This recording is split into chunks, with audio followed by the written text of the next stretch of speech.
Este es un texto con el que quiero que empecemos la sesión de hoy.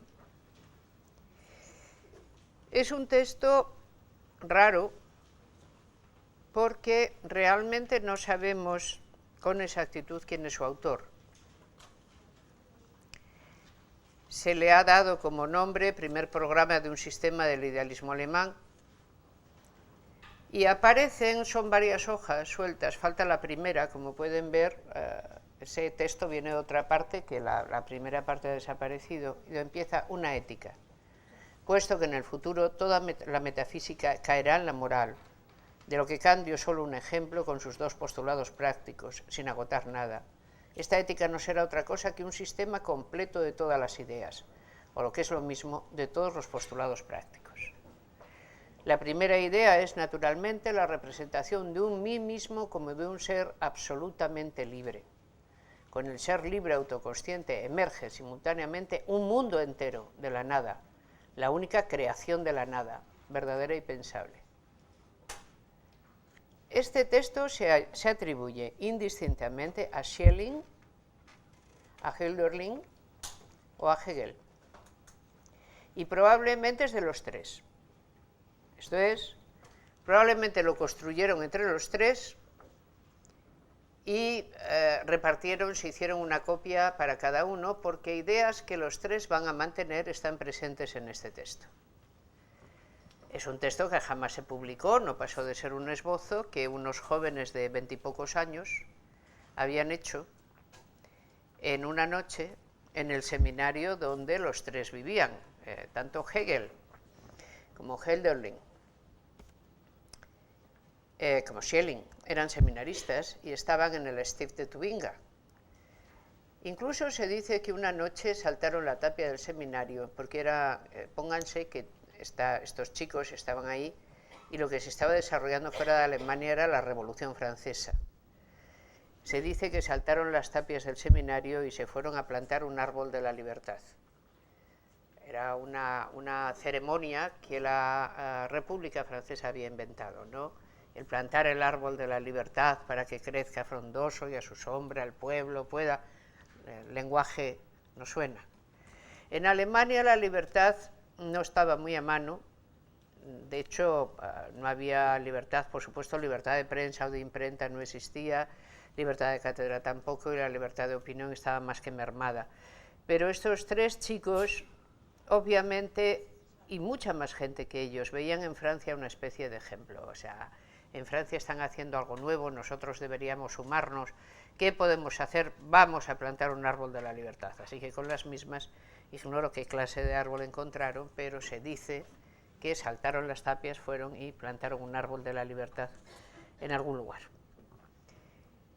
La historia del árbol de la libertad pudiera ser poética, ¿no? Pero la historia de este panfleto que estábamos viendo no lo es. Escribieron esto. Y lo escribieron probablemente los tres. ¿Por qué es interesante este escrito del cual nadie ha sabido nada hasta hace relativamente poco? Porque es muy claro, transmitiéndonos el espíritu en que vive ese tiempo y cuáles son las ideas que se están gestando, unas ideas fuertes que van a aparecer luego consolidadas de una forma mayor y más explicada en la tradición romántica. Y ahora esto nos lleva a hablar de romanticismo.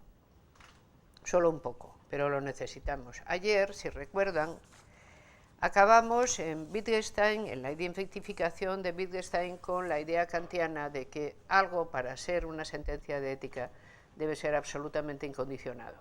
Y si no, no es tal sentencia de ética. Hoy vamos a dar un paso en un camino lateral, que es la emergencia del sentido histórico. Y vamos a tomarlo ahí. ¿Cómo se produce una cosa que nuestra cultura posee en mayor o menor grado y que las personas, por lo tanto, poseen en mayor o menor grado, que es el sentido histórico? Llamamos sentido histórico aquella capacidad, digo, por poseer sentido histórico entendemos aquella capacidad que algunas gentes poseen de no solo imaginarse la historia pasada, sino, si es posible, imaginarse el momento presente dentro del decurso histórico. poder dar una explicación de cómo hemos llegado hasta aquí e incluso poder avanzar qué previsiblemente quedaría por delante en un plazo medio o corto.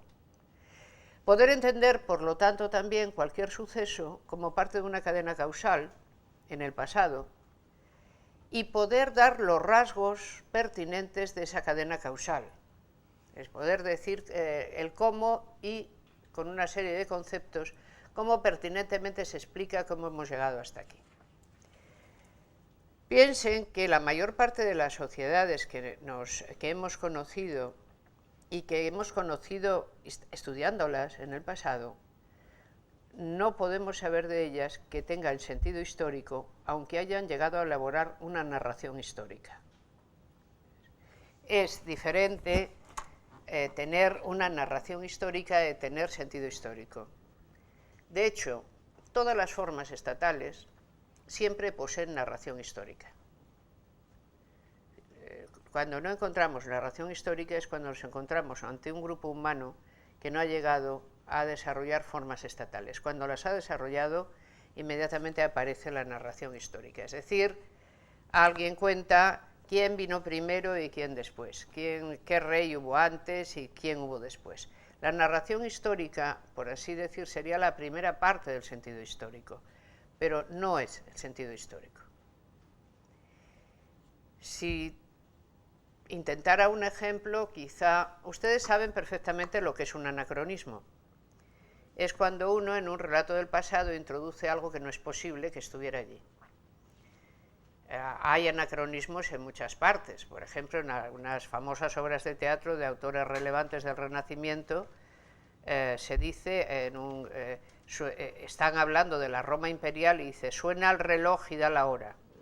Pues no, en la Roma imperial no había relojes, luego ningún reloj puede sonar y dar la hora. Eso es un anacronismo, ¿vale? De la misma manera puede decirse, los reyes católicos aquella anoche cenaron una estupenda tortilla de patatas. Dice, es de todo punto imposible, porque la patata fue trasladada a Europa prácticamente en el siglo XVII finales, siglo XVIII, y la gente no la consumía. Luego, por rica que esté, no se puede tomar una partida de patatas antes, primero, de que se haya venido a América, de que se haya importado todo ello, ¿no? Entonces, estamos ante un anacronismo. Son anacronismos fáciles de ver, porque hablan de cosas. Pero de la misma manera hay anacronismos si, por ejemplo, decimos cosas como fulanito, que amaba a su hijo extraordinariamente y no era capaz de ver sino por sus ojos. El amor a los hijos de esa manera es un producto muy moderno. Es anacrónico, por ejemplo, que se diga de una persona en el pasado. Es decir, hay sentimientos que son anacrónicos, si los ponemos en el pasado, y hay situaciones que son anacrónicas. Por ejemplo, que les diré yo, esta es muy evidente y la verán. Desdémona se marchó con el moro de Venecia y se marcharon a la isla donde iban a habitar y ella abandonó a su padre. Cuando vio que el moro era terriblemente celoso, le hacía la vida imposible, decidió volver en un barco de línea y volver a reabrir su estudio de arquitectura, ¿no? Por ejemplo, es anacrónico, no es posible, Desdémona se tiene que quedar allí para que realmente el moro la estrangule. ¿Por qué? Porque no puede volver en barco de línea, ni sobre todo existe la idea de que una mujer pueda decir, no, pues esto me está saliendo muy mal, yo creo que lo mejor es cambiar, me voy a marchar y ya está. Por el contrario, Desdémona lo que quiere es que Otelo la vuelva a amar, como sea, y cuanto más se empeña el otro en decir, mírala, ves, a por ella. Entonces, hay anacronismos, pero ¿qué nos revelan los anacronismos? La falta de sentido histórico de quien los comete. Introducir objetos en un pasado donde esos objetos no existían, introducir sentimientos en un pasado donde esos sentimientos no existían, introducir situaciones en un pasado donde esas situaciones no eran posibles. Para poder ver que algo es un anacronismo, tenemos que tener sentido histórico. O sea, si no tenemos sentido histórico, no vemos el anacronismo. ¿Qué les diré yo? ¿Cuándo empieza el sentido histórico? El sentido histórico comienza cuando se pueden comparar unas épocas con otras. pero eso no es nada fácil. Unas épocas con otras no han podido ser comparadas hasta que la humanidad, en este caso la nuestra, ha visto, ¿cómo les diría? De nuevo un ejemplo. ¿Conocen ustedes las asombrosas ruinas de Teotihuacán? Uno mira aquello y dice, ¡puf! O sea, el concepto de urbanismo, la magnitud en que tú estás colocando los espacios de la ciudad, todo es de una ambición extraordinaria, ¿no? Y además está realizado. Quienes vinieron después le llamaron ciudad de los dioses, porque sencillamente no sabían qué era aquello. Durante largo tiempo y en España, cada vez que la gente corriente veía una cosa muy antigua, decía, esto es de la época de los moros, o sea, les daba igual que fuera del Imperio Romano, que fuera gótico, que simplemente tuviera 200 años a la espalda. Tú sabes de algo que es muy viejo, pero no sabes más. ¿Cuándo puedes saber más? Cuando puedes comparar, cuando tienes testimonios, documentos, capacidad de comparar un tiempo con otro. Y entonces empiezas a ver que un tiempo no solo consta de atrezzo, es decir, de qué se pone la gente, sino tienes que saber lo que ocurre, cuáles son las formas de vida, por qué pasa lo que pasa, cuáles son las ideas que se mantienen, cuáles son las formas religiosas, todo eso. Cuanto más sabes de eso, digamos, tu sentido histórico se afina más. ¿Cuándo comenzó Occidente a tener sentido histórico? Occidente comienza a tener sentido histórico en el Renacimiento. Durante Grecia o Roma, Grecia desde luego no, y Roma poquísimo, tienen historia, pero no tienen sentido histórico. Los historiadores griegos son muy buenos y los romanos son todavía mejores. Pero Roma, por ejemplo, si ustedes comparan a los grandes historiadores entre sí, hombre, pues van a contar las cosas diferentemente los historiadores flavios de los historiadores antoninos y aun estos de los más tardíos. Pero en el fondo nos van a contar casi lo mismo. No ha pasado, no hay gran diferencia entre el pasado y el presente. Simplemente había otra gente que se llamaba de otra manera, pero es más o menos lo mismo. Y tuvieron pues sus problemas. No sé quién fue cónsul y entonces se conspiró contra él y entonces tuvo que dejarlo, pero entonces fue nombrado prefecto y entonces fue a no sé dónde, conquistó a los no sé cuántos. Pero no aparece la idea de hay un cambio entre lo que ocurrió y lo que ocurre.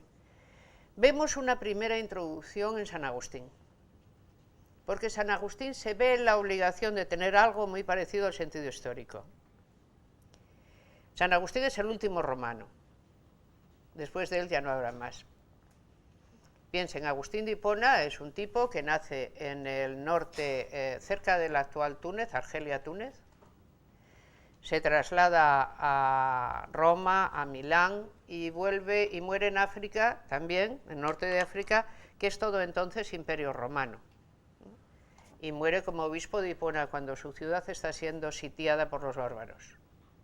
Él no sabe cómo va a acabar aquello. San Agustín es contemporáneo del primer extraordinario y grandísimo saqueo de Roma por parte de los bárbaros. Y tiene que pensar por qué ha ocurrido eso, cómo es posible, pero no había hecho de alguna manera el dios del Sinaí en el que hemos empezado a creer y hemos abandonado a nuestros dioses ancestrales para creer en otros. Hemos creído en el Dios del Sinaí y en su Hijo Jesucristo. ¿Y esto para qué? Para que nos protegiera, obviamente. Y aún así, Roma ha caído en poder de los bárbaros. Está en un tris de dejar de existir. ¿Cómo se explica eso? Los paganos reticentes, que algunos quedan, tienen una clara explicación. Esto pasa por abandonar a los antiguos dioses. Roma ya no es Roma, es otra cosa. Ahora se ha hecho de una secta judía extraña y sus dioses la han abandonado, no caerá ante cualquiera. ¿Por qué? Porque está la confusión de los tiempos, que ¿quién va a defender la ciudad? Ni el imperio, ni nada. Entenderán que a una persona como Agustín no le conviene nada esa explicación. Nada es nada. Entonces, ¿qué tiene que haber? Si Roma ha caído, es porque Dios lo habrá querido, y si Dios lo ha querido será por algo que no conocemos. La idea de providencia. No podemos entender todo lo que ocurre. Entonces, ¿qué tenemos que hacer? Confiar en que es un designio de Dios y, por lo tanto, antes o después sabremos por qué ha ocurrido. Las cosas que ocurren tienen un porqué. Estamos a un paso del sentido histórico. Las cosas que ocurren tienen un porqué. Esto es lo que Agustín de Hipona desarrolla en un libro absolutamente extraordinario, que es La ciudad de Dios, que es su filosofía de la historia, dicho así, ¿no? Es un libro, por cierto, que Wittgenstein leía muchísimo, porque como ayer les comenté, era una persona de pocas lecturas, pero este libro le gustaba muchísimo, La ciudad de Dios. Es un libro complejo, pero muy interesante, realmente, porque tú ves realmente cómo el último romano afronta la caída de Roma y lo que es capaz de pensar que está ocurriendo, y por qué. Luego llega la larguísima Edad Media, en Europa. Y ustedes dirán, pero ¿por qué me cuenta usted tantas cosas que pasan en Europa? Porque se pongan como se pongan, ustedes son europeos. Ya se pueden poner como quieran, pero tienen una religión europea, cocida en un horno europeo, con todas sus adherencias, llegada hasta aquí. Ya no solo son racialmente europeos unos cuantos, que es lo de menos, porque lo que nos hace ser lo que somos es el mundo, en términos wittgensteinianos, que llevamos en la cabeza. Y ese mundo, el conjunto de sus representaciones, nació en Grecia, en Roma y en Judea. Y todavía cuando vemos a Grecia, a Roma o a la antigua Judea que nos transmite la Biblia, reconocemos ese mundo como nuestro mundo. Cuando alguien lee un trozo de Platón, nos suena a un trozo de Aristóteles. Cuando alguien lee un discurso de Tito Livio o de Cicerón, nos sigue sonando. Y cuando alguien lee un trozo de la Biblia, es obvio que nos sigue sonando, porque son nuestros orígenes. No hemos nacido allí físicamente ninguno. Grecia en este momento no es Grecia, Roma tampoco es Roma, y ni Judea es Judea. Todo aquel mundo desapareció. Pero algo nos dejó que sigue siendo vida vivida para nosotros. Y seguimos viviendo en él, de alguna forma. ¿Cuándo nos dimos cuenta de esto? Con el sentido histórico. O sea, durante la larga Edad Media, verdaderamente ni la gente más inteligente ni más aguda tenía la comprensión de la historia. Lo único que habían asimilado era la idea de providencia. Todo sucede por algo. Dios tiene un designio. ¿Cuál es el destino del mundo? Bueno, el mundo ha sido creado y el mundo terminará. Por el medio han ocurrido cosas. Cuando el mundo termine, los muertos resucitarán y se irán a vivir a un lugar especial, realmente de felicidad interminable. Esta versión luego tiene múltiples correcciones, pero y sobre todo me gustaría gráficamente enseñarles algo que es tan maravilloso, que es la idea de Agustín. Agustín es el primero que trata de hacer un cuadro de la historia, quiero decir, hacer una imagen, que es la historia.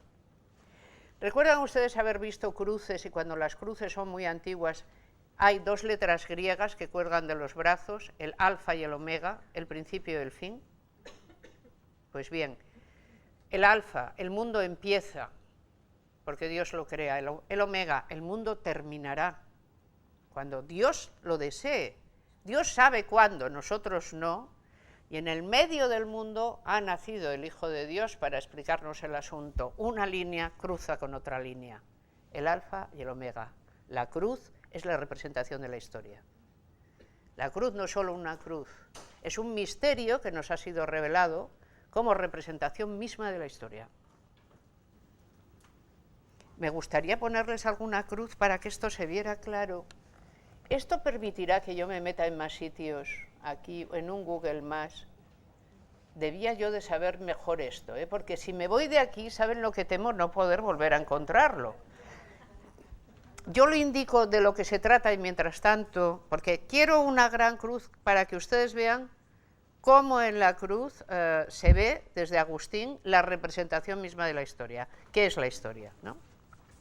Si buscamos otra vez Google, que quizá lo podamos hacer suspendiendo alguna de estas pestañas, minimizando por aquí o así, es que no me atrevo a tanto, no me atrevo yo a tanto, busque Cruz de la Victoria, de la Victoria. Y luego de la Victoria, a ver qué nos da, y una imagen, Cruz de la Victoria, y entonces imágenes. Nos tiene que aparecer, será lento, pero nos aparecerá. Esta misma, esa misma es la... Yo en plan patriótico voy a hacer que ustedes tengan que mirarse la bandera de Asturias, que es mi patria. Por eso lo tengo tan claro, ¿lo ven? Y ahora, después que han visto la bandera, la cruz tal cual, la buscamos atrás en otra imagen, para que vean el tipo de cosa extraordinaria que es. Esa. ¿La podemos agrandar? No, esta cruz es una cosa más o menos como bastante alta, es una cruz que está hecha en el año 808, esta. Es una cruz bellísima, totalmente llena de esmaltes, que uno de los reyes de Asturias hace construir. En ella realmente nos aparece lo que les digo, la idea de que la cruz representa la historia. Pero bueno, en el medio de sus esmaltes están las estaciones del año, es decir, está muy simbólicamente recargada para que se vea lo que es eso. Es una joya extraordinaria. Las joyas altomedievales muchas veces lo son. Esto me lleva a la división de la Edad Media en Alta Edad Media y Baja Edad Media. Es una cosa que nadie entiende porque es un germanismo. Alt, Vieja Edad Media, y Nueva Edad Media. Pero esto es Alta Edad Media, ¿qué le pasaba a aquella gente? Dice, no, que estaban más atrás, pura y simplemente. Cuando el Imperio Romano de Occidente colapsa, en toda la Europa occidental, pero no en la oriental, porque Bizancio sigue siendo el Imperio Romano, aparece verdaderamente una situación de enorme confusión que no se soluciona hasta después del año 1000. La gente vive siglos volviendo a formas de vida mucho más arcaicas de las que habían sido desarrolladas durante el Imperio Romano. Y el único conforte que tienen es la religión y la idea de providencia. Por algo pasará lo que ocurre. Agustín había dicho que era una cruz la historia, su alfa y su omega, que estaba en el medio. Bien, ¿cuánto faltaba para el fin del mundo? Si era una cruz perfecta, tendría que faltar tanto desde que fue creado Adán hasta que nació Jesucristo como después. Entonces faltaba bastante historia todavía, pero aún así a Europa en Occidente colapsó casi de miedo en el año 1000. La idea era que en el año 1000 el mundo realmente tendría su final. Pero cuando pasó el año 1000 y no pasó nada, y aquella gente por el contrario empezó a tener más éxito agrario, las ciudades resurgieron, empezaron a desarrollar de nuevo el arte, los grandes edificios en piedra que no los habían podido desarrollar antes, empezaron de nuevo a dominar el lugar en que vivían, empezaron a desarrollar la pintura, la música, el Ars Nova, todo este tiempo maravilloso, la filosofía, de nuevo, volvieron a tener de sí una idea diferente. Ya no esperaban que el fin del mundo ocurriera, o por lo menos no les apetecía tanto que ocurriera. Podían diferirlo sin mayor turbación. O sea, si ahora mismo nos dicen el fin del mundo acontecerá mañana, y ahora tenemos motivos para pensar que pudiera ser cierto, porque el mundo, bueno, estamos bajo la disuasión nuclear, esto es complicado, el colapso ecológico nos puede esperar a la vuelta de la esquina, el agujero de ozono no es ninguna broma, o sea, pero incluso si alguien en estas circunstancias nos dijera el fin del mundo se acaba la semana que viene, lo más normal es que le dijéramos, oye, mira, por favor, vete a relato a otra parte. O sea, estábamos aquí muy ocupados haciendo nuestras cosas, que son complejas, y no queremos que nos vengan con ese tipo de anuncios, incluso si fueran verdaderos. Hemos desarrollado una capacidad de no oír extraordinaria. Pero en épocas muy turbulentas a la gente no le extraña pensar que el fin del mundo está cerca. Es más, cuando veamos que en una sociedad se presenta la idea de que el fin del mundo está cerca, es que esa sociedad realmente va a tener un cambio enorme y lo está de alguna manera adelantando. El fin del mundo nunca nos habla del verdadero fin del mundo, pero nos habla de lo que una sociedad piensa de sí misma. Y se lo indico porque cuando vemos aparecer estas ideas, con el sentido histórico podemos ver por qué se están produciendo. Podemos empezar a datarlas, qué está ocurriendo.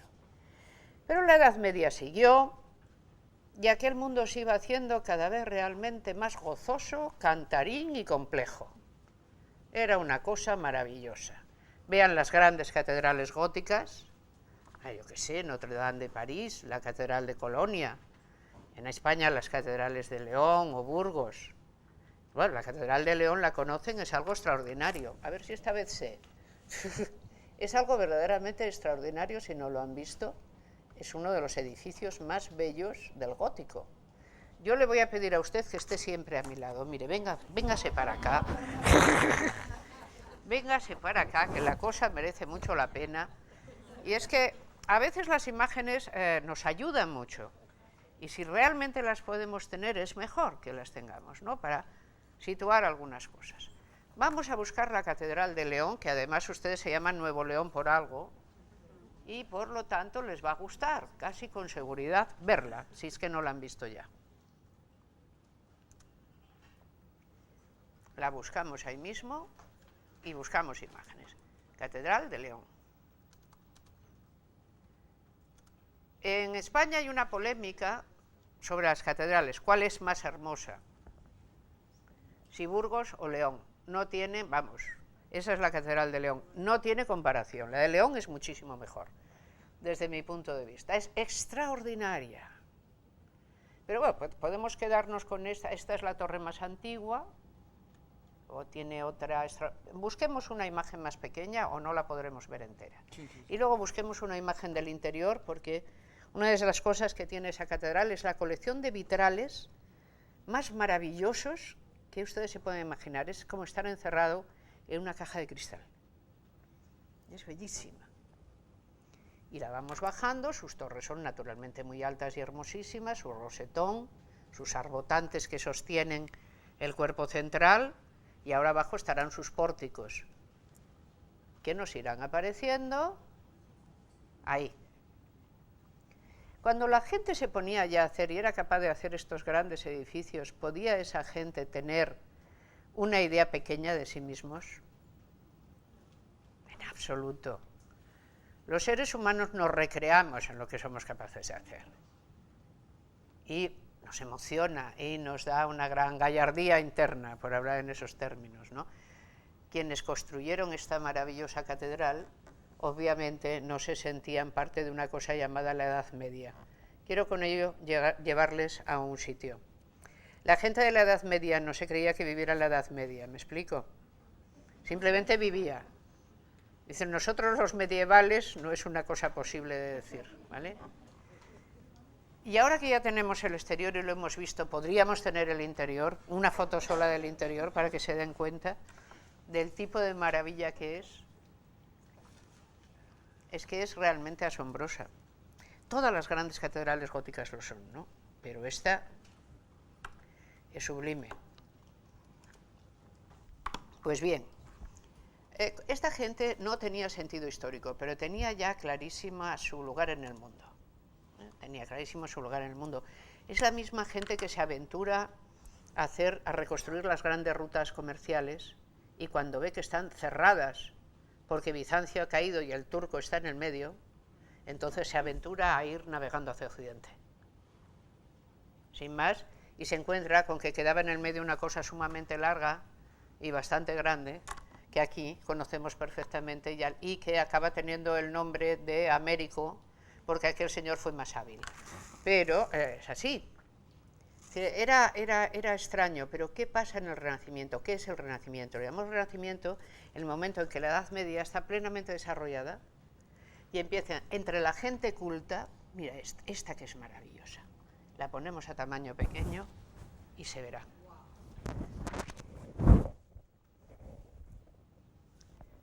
Notre Dame de París es más extraordinaria todavía, pero esta es que está en León y a ustedes les tiene que apetecer conocer algo así, ¿no? Es extraordinaria, absolutamente extraordinaria. Esto se lo pongo para que cuando pensemos en la Edad Media no pensemos en una especie de sitio sombrío donde la gente no. La Edad Media fue muy larga y la gente en ella logró realmente llegar a modos de vida ya sumamente desarrollados, sumamente sutiles, sumamente cultos. Pues bien, cuando esta gente ya era así, cuando el turco acaba con Bizancio, cuando entonces ya no se pueden mantener las rutas hacia Oriente, la ruta de la seda, la ruta de las especias, entonces varios países europeos inician la ruta a Occidente. Lo inician sobre todo dos, Portugal y Castilla. No España, Castilla, directamente, porque a Aragón no se le deja entrar. Directamente, porque Aragón no... ¿Qué ocurre entonces? Se encuentran otra tierra. Y eso es determinante para la ocurrencia de la idea de el mundo ha cambiado plenamente, no conocíamos verdaderamente cómo era, y ahora estamos en un mundo que es diferente. Nuevas tierras, nuevas gentes, todo ha cambiado. Todo es distinto, además, allí. América jugará un gran papel en la idea que Europa se hace de sí misma, para entenderse a través de otro. Y el sentido histórico se irá forjando cada vez más. En el Renacimiento tiene una manera de posarse absoluta, que es, ¿por qué no volvemos al buen pasado antiguo?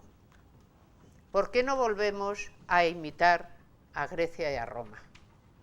¿Por qué no volvemos a ser griegos y romanos? Eso sí que era mundo. ¿Quiénes son los grandes escritores? Los griegos y romanos. ¿Quiénes fueron los grandes constructores? Y pese a esto, griegos y romanos. ¿Quiénes verdaderamente formaron un imperio muy bien ordenado?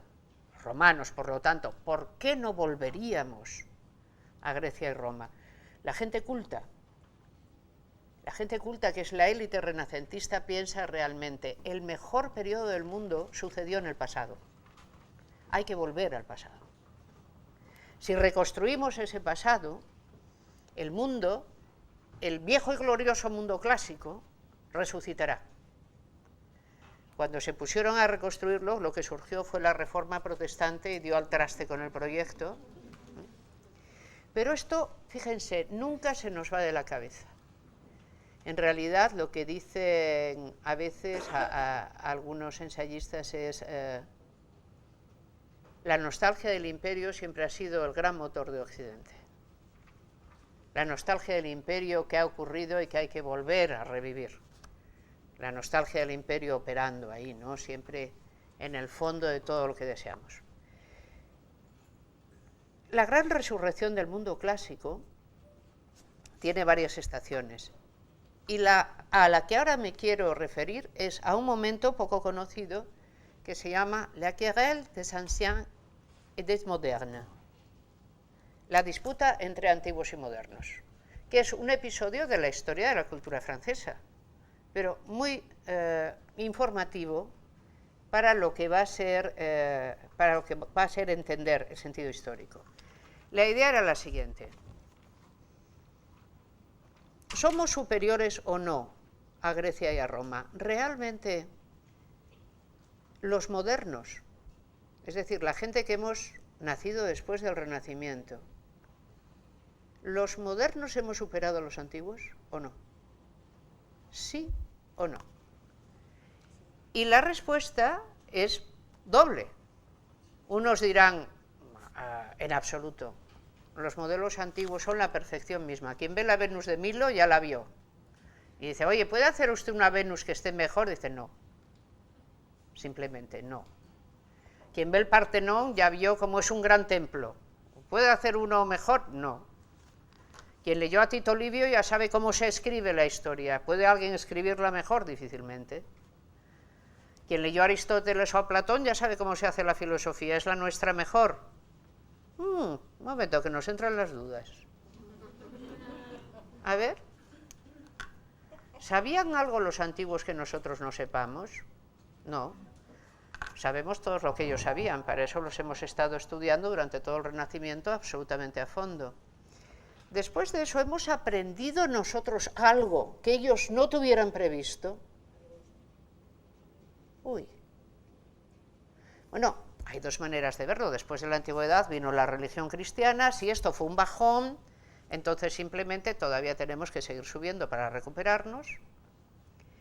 Pero si la religión cristiana, a pesar de la Edad Media, fue un progreso sobre el mundo antiguo, entonces tenemos todavía algo que aprender. Hemos aprendido algo que los antiguos no sabían y quizá estemos aprendiendo más. Entonces hacen suya una frase que es muy antigua, que se dice por primera vez, yo creo que en el siglo XIII, pero que toma popularidad en el momento de la Querelle.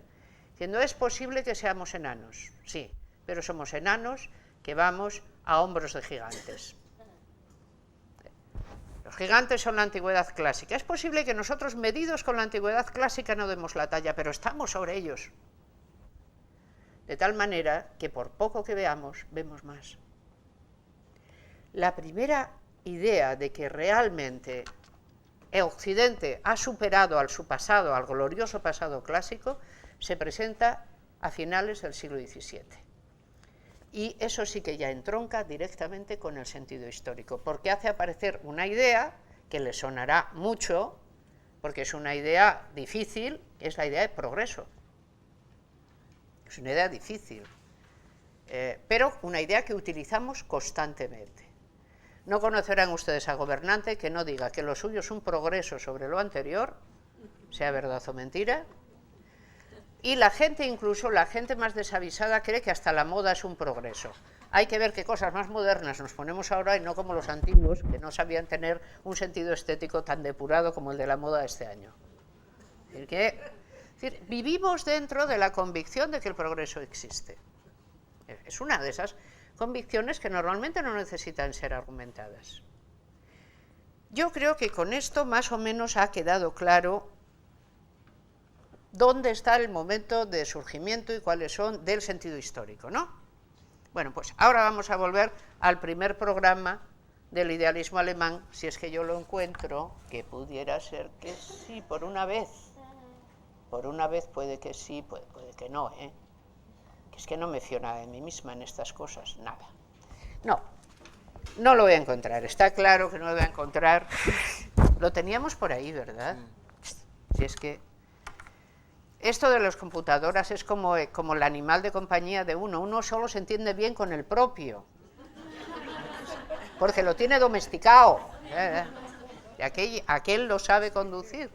Bien, estos tres jovencitos estaban asistiendo a la Revolución Francesa, estaban asistiendo de lejos, porque ellos estaban en Tubinga y aquello otro estaba pasando en Francia, pero según ellos, en lo que estaba pasando, había un tiempo nuevo alboreando, estaba al alba de un tiempo nuevo sucediendo, por eso había que celebrar la libertad y decir, el mundo se va a transformar en una ética. En todo eso que les pido que por favor fichen, y esta tarde, si tienen tiempo y humor, se lo lean, aunque es un poco difícil, pero intenten leérselo, lo que se nos viene a decir es, no, somos mejores que la antigüedad, es cierto. Ya no podemos ni debemos volver a Grecia y Roma, es cierto, pero hay algo que desde la antigüedad venimos pretendiendo que no hemos logrado hacer, que es hacer que coincidan el bien y la belleza. Ahí. Vamos a pararnos un momento ahí. La idea es, en la antigüedad, o cuando fuera, esa vaga antigüedad, los griegos, los magníficos griegos que nos enseñaron a pensar, esos lograron reconciliar a la belleza, eran un pueblo capaz de producir una extraordinaria belleza en todo lo que hacían, hasta en la mínima cosa, y eso es una gran verdad.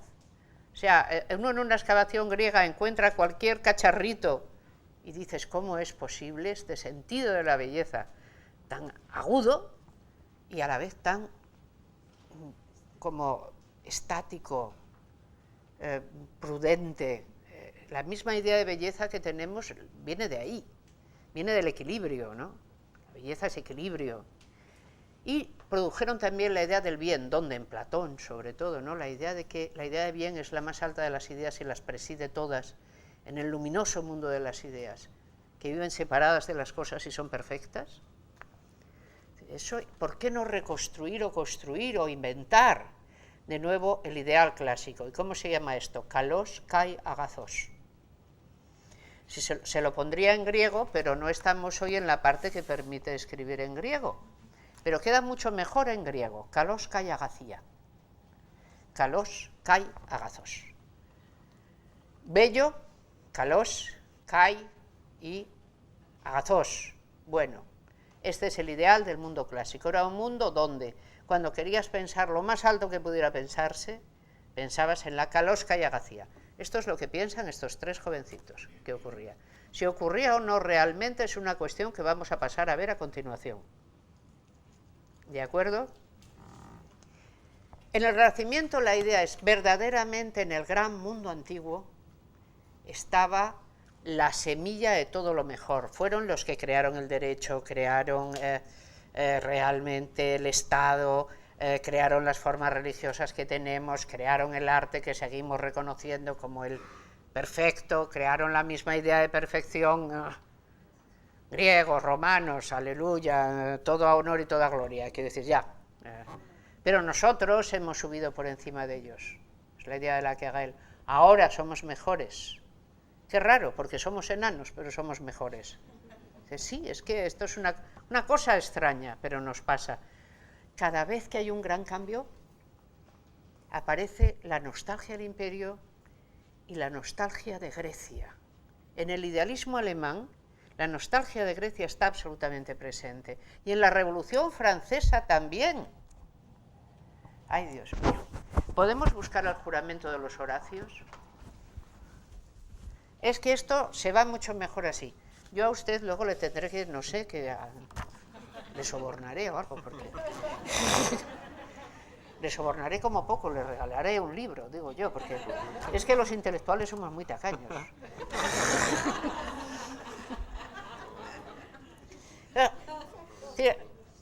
El juramento de los Horacios, a buscar imagen.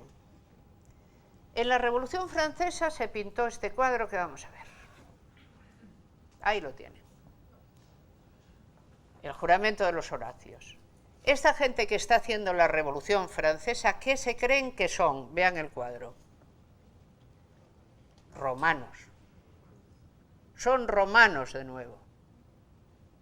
Y empiezan a representar como los romanos. Y se empiezan a vestir a la romana. Recuerden la moda imperio para las mujeres. Recuerden el mobiliario, por ejemplo, napoleónico, que todavía llamamos mobiliario imperio. Es decir, es resucitar la imagen romana. O sea, ¿qué somos? Somos romanos. De nuevo, otra vez. Romanos. ¿Son romanos? Pues no, son franceses de finales del siglo XVIII. Pero para empezar se quitan la peluca, porque no hace revolucionario. Por el contrario, a los de la peluca los están llevando a la guillotina, más o menos en orden. Hacen una cosa que se llama los varones, peinado a la romana, que consiste en cortarse absolutamente el pelo. Es la primera vez que los varones se cortan el pelo de nuevo, porque es el peinado a la romana. ¿Por qué los romanos se cortaban el pelo? Porque eran guerreros. Del pelo te puede agarrar cualquiera y no puedes luchar. Por lo tanto, el pelo no tiene que medir nada.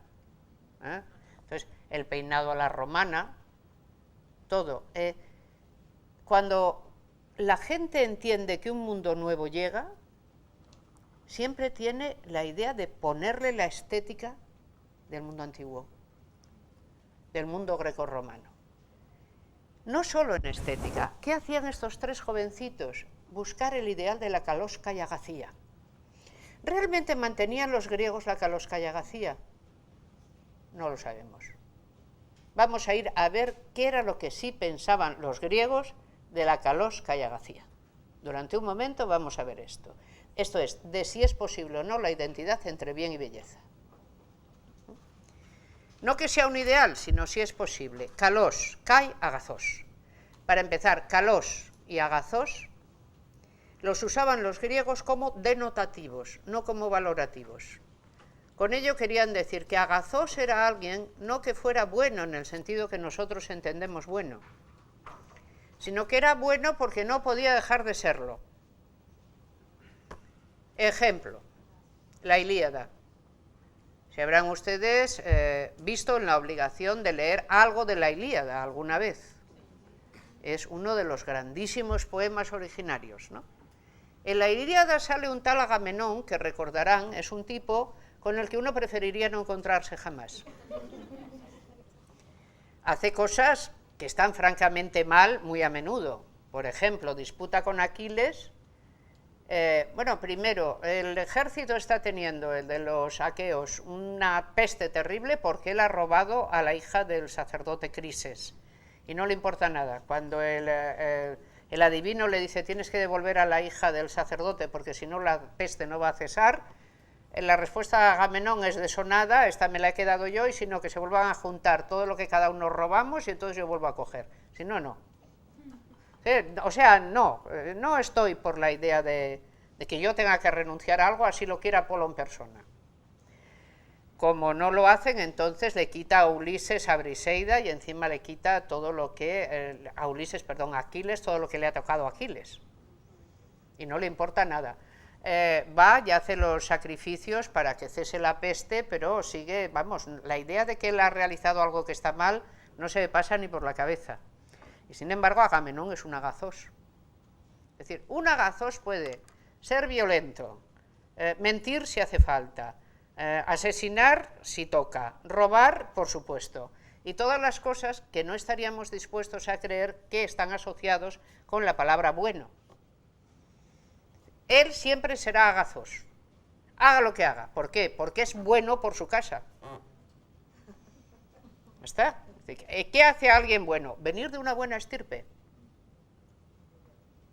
Es decir, es un uso denotativo. Alguien es bueno, agazós, porque viene de buena familia, viene de una buena estirpe. Y por mal que se porte, sigue siendo agazós. Y de la misma manera, lo que hace un agazós es calós. Está bien, es bello. Haga lo que haga. Obviamente nos cae mejor un calós que agazós como, yo que sé,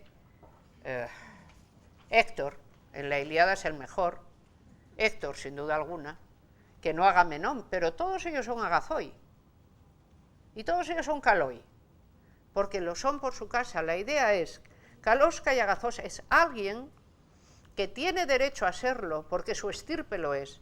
Es como cuando decimos de buena raza, de buena familia, de buena estirpe. Eso es calós que agazós, realmente. No creo que fuera eso lo que estos tres jovencitos querían resucitar. Su idea era mucho más, ¿cómo les diré?, dulce, mucho más espiritualizada. No estaban pensando en Agamenón cuando pensaban en la calosca y agacía. Sin embargo, la última verdad de la calosca y agacía es Agamenón, no lo que pensaran estos jovencitos a finales del siglo XVIII. El sentido histórico también nos dice, vete a buscar las cosas como realmente ocurrieron, ¿vale? Pero traigamos para acá de nuevo a los jovencitos y a la calosca y agacía. ¿Cuándo empezó la cosa a cambiar en Grecia? En el periodo sofístico. En el periodo sofístico, cuando Grecia realmente se convirtió en una gran cultura, la gente empezó a pensar que no se podía seguir llamando agazós ni calós a quien no cumpliera determinados estándares. Empezó la moralización del término agazós y más tarde la moralización del término calós. Y una cosa que estos jovencitos no dirán, pero se la digo yo, es que el cristianismo, cuando por fin logró consolidarse como religión, cambió absolutamente la idea de la calosca y agacía, puesto que derrotó a la idea de nobleza de estirpe.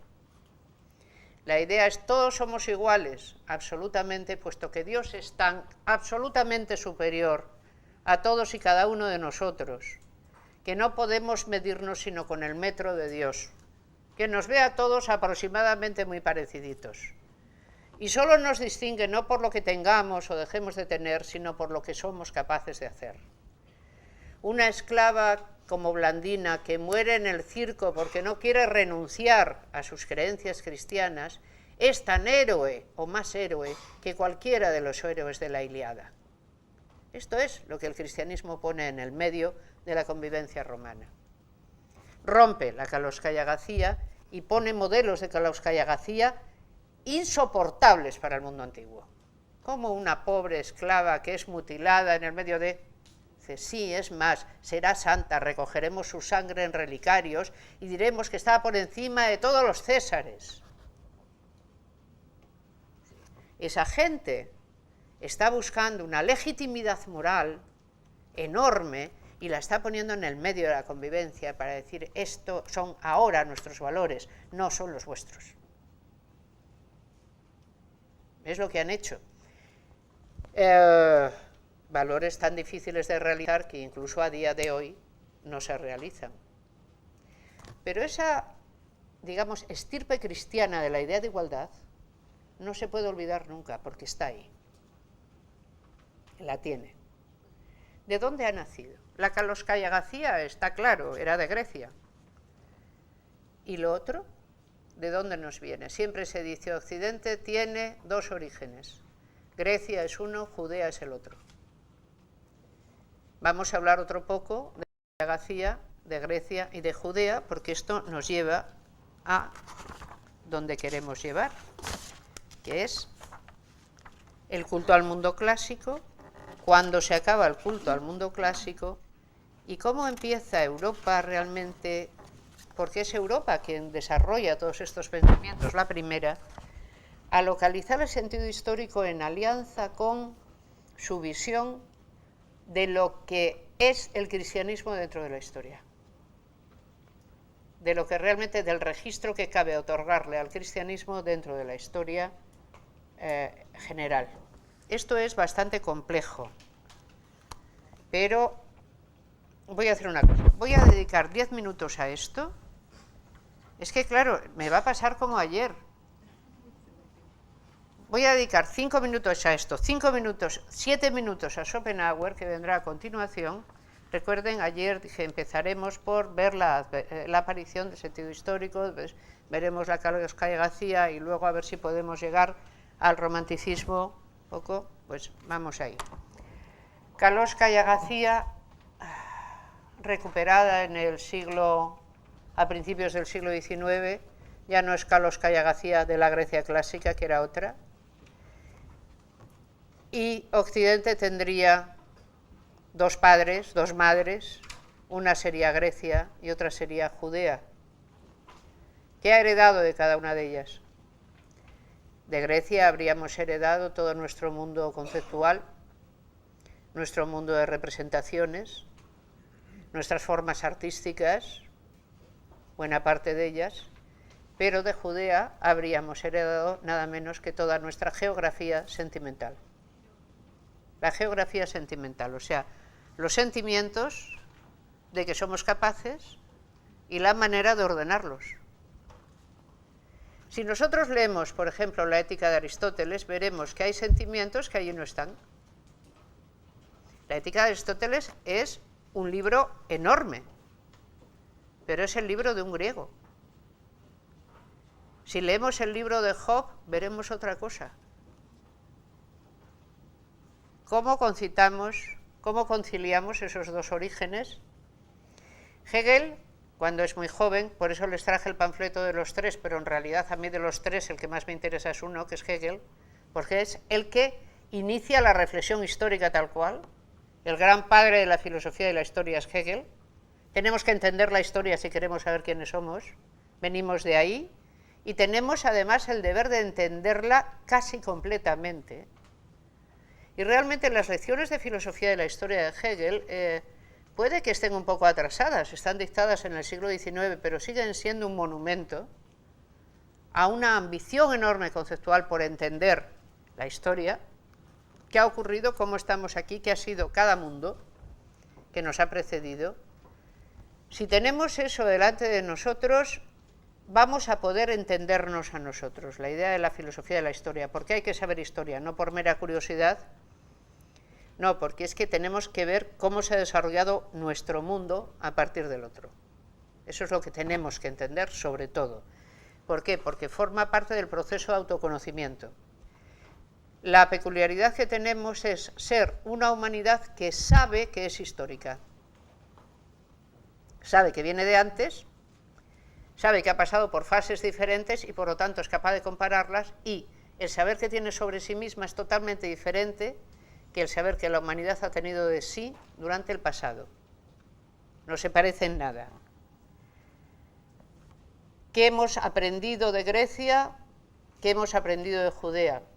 El joven Hegel tiene un libro que no llegará a publicar, son unas cuartillas maravillosas, al que se lo publicó un estudioso de Hegel en los años 20, del siglo XX, Nohl, y lo tituló El espíritu del cristianismo y su destino. Hegel no le puso título. Son unas especulaciones sobre qué hemos heredado de Grecia, qué hemos heredado de Judea. ¿En qué consiste el cristianismo? ¿Qué es el cristianismo? Realmente como ideas. ¿Cómo podemos traducir a ideas lo que es el cristianismo? ¿Qué novedades aportó el cristianismo? Y, por último, ¿por qué el cristianismo era imposible? ¿Por qué tenía que fracasar y fracasó? Fracasó en lo que pretendía, que era promover el amor universal. Eso es lo que el joven Hegel... El cristianismo está guiado desde su fundador por la idea de que el amor universal es posible. Pero esa idea tiene que fracasar y fracasa. Lo que existe como cristianismo es una religión como las otras que ya no pretende realmente propiciar el amor universal. Es más, no solo no lo pretende, las naciones cristianas se han destrozado entre sí sin ningún problema. La religión tiene, en el momento de su nacimiento, tiene una enorme fuerza, porque promueve esto y porque la primera comunidad lo cree, pero lo que Hegel dirá es un amor universal es conceptualmente imposible.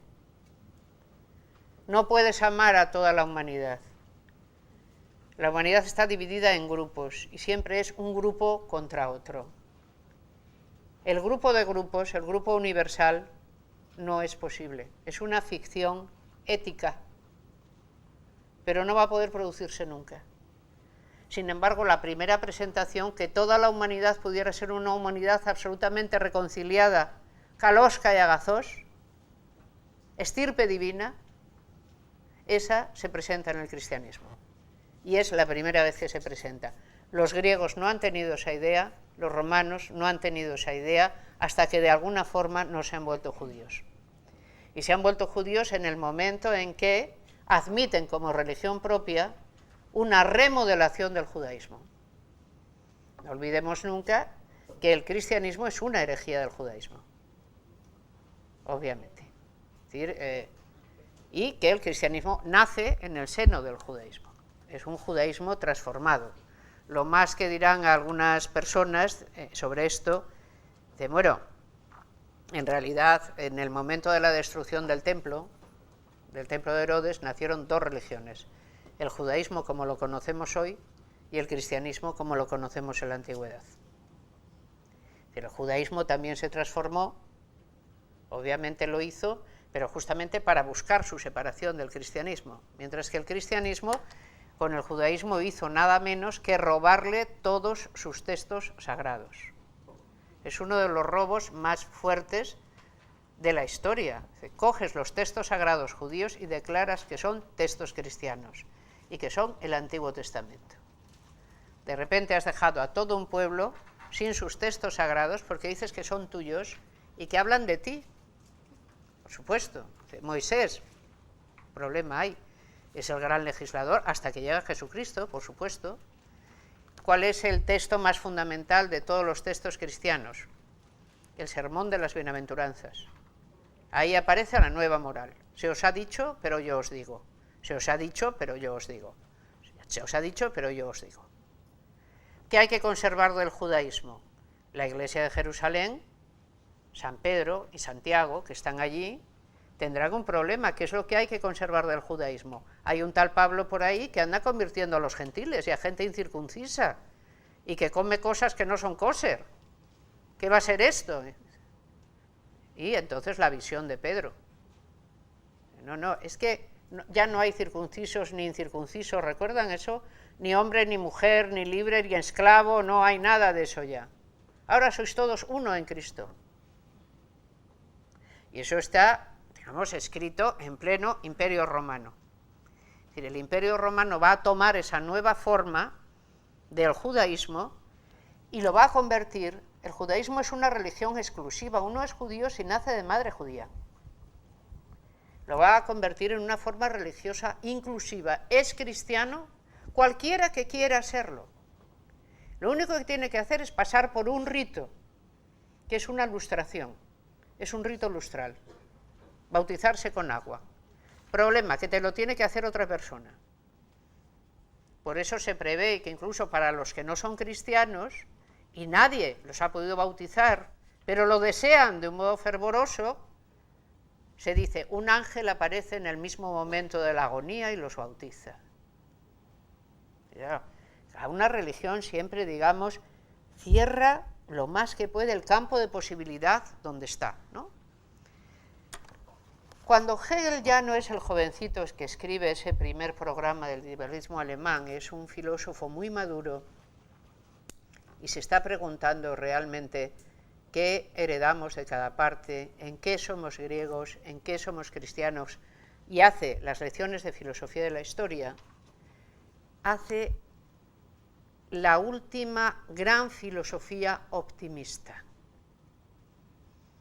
Inmediatamente después de Hegel, la otra fuerte figura que nos encontramos será su antitético, que es Schopenhauer. Paso a expresar en los dichos 4 minutos, crucifico a Schopenhauer, no le dejo opción,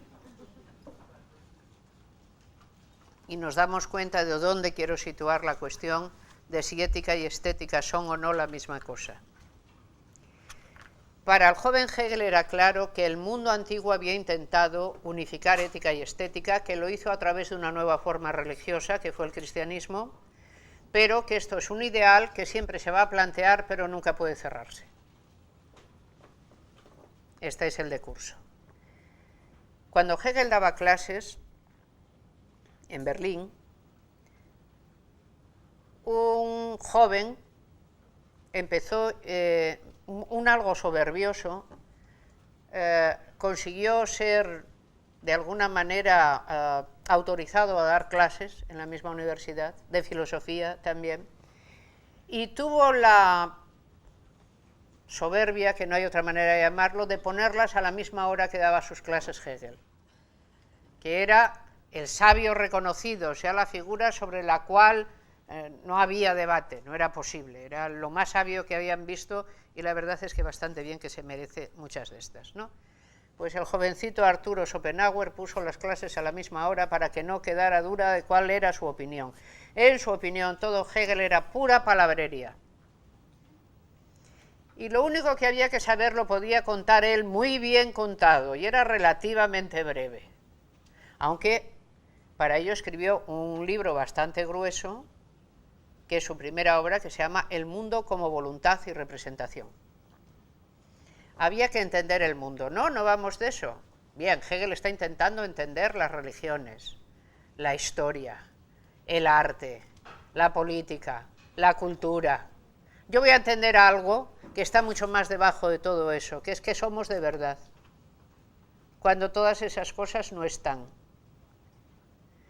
Schopenhauer es el filósofo al que siempre se ha dicho es el padre del pesimismo contemporáneo. Todo pesimismo contemporáneo deviene de la fuente de Schopenhauer, todo viene de ahí, es verdad. Es el que está al fondo, digamos, de la idea que él empieza a desarrollar el primero, según la cual no tenemos remedio. Pero no tenemos ninguno. O sea, todo esto que creemos que es la historia, que hemos ido superando etapas, que sabemos más que nuestros modos de vida se han afinado, que... Respuesta de Schopenhauer. Somos apariencia. Además, es que nos creemos que existimos, que ya son ganas de creer cosas, no es verdad. O sea, ni existimos siquiera en el modo propio que quiere decir la palabra existir. Esto es muy fuerte. La cosa es que es lo único que existe.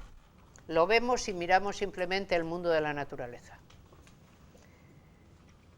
Salimos y vemos como hay una culebra que se está comiendo a una rana, que previamente se comió una mosca, que previamente nació de un cadáver, que previamente... La naturaleza es un continuo morir y revivir de la vida. Nosotros pertenecemos a un tipo de vida que solemos suponer es vida consciente. Y desde esa tranquilidad decimos todo lo demás es vida inconsciente. La gran diferencia entre la vida consciente y la vida inconsciente debe ser el monóculo, es lo que piensa Schopenhauer. La mayor parte de lo que es vida en nosotros ni siquiera sabemos lo que es. La idea de inconsciente de Freud, ¿de dónde creen que sale?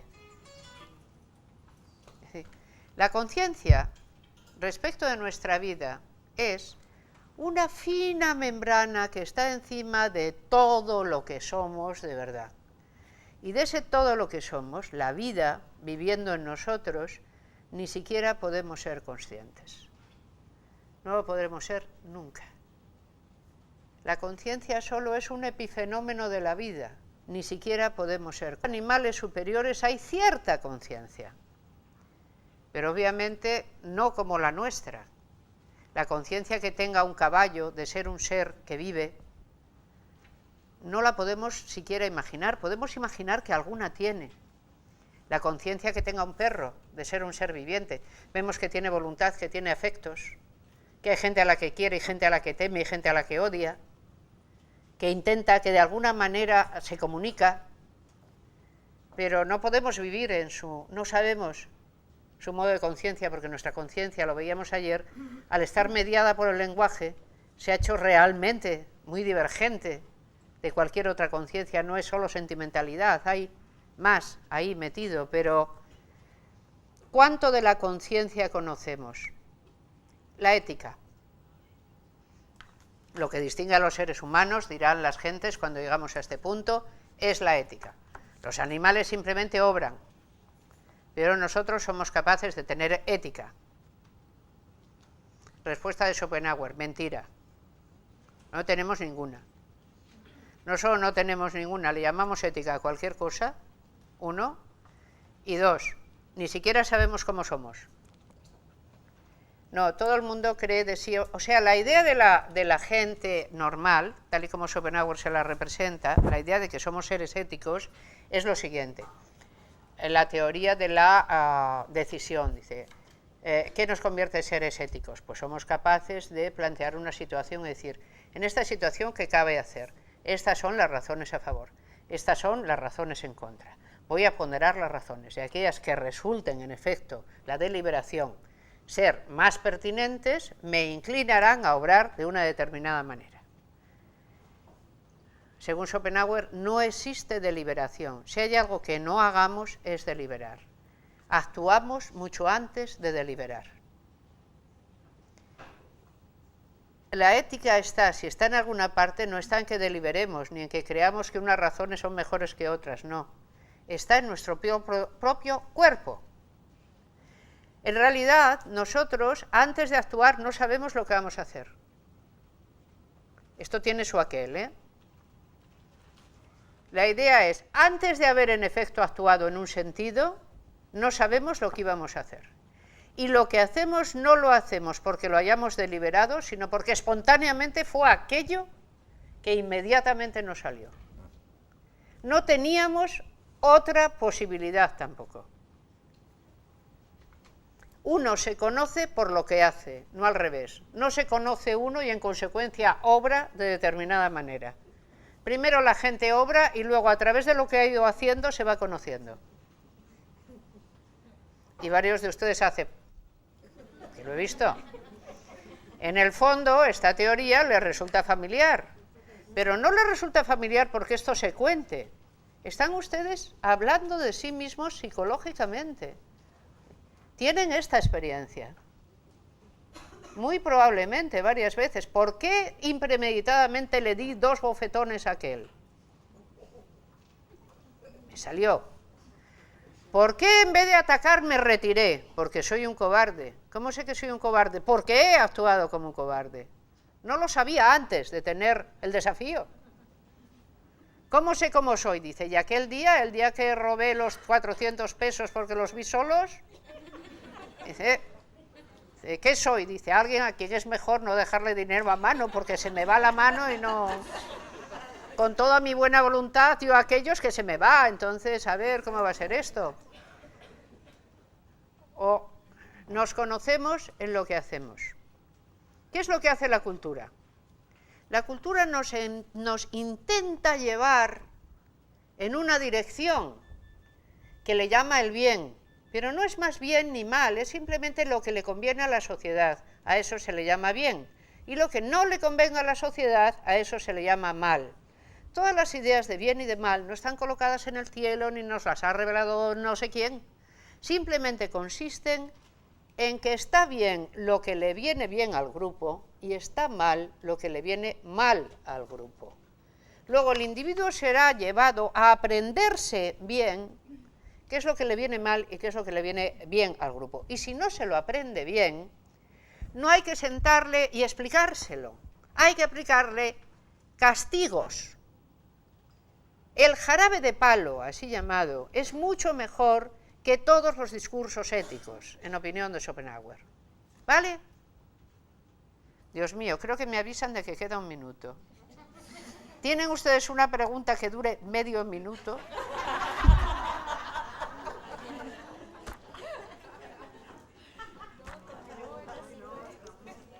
O sea, cierro y mañana, realmente, lo siento.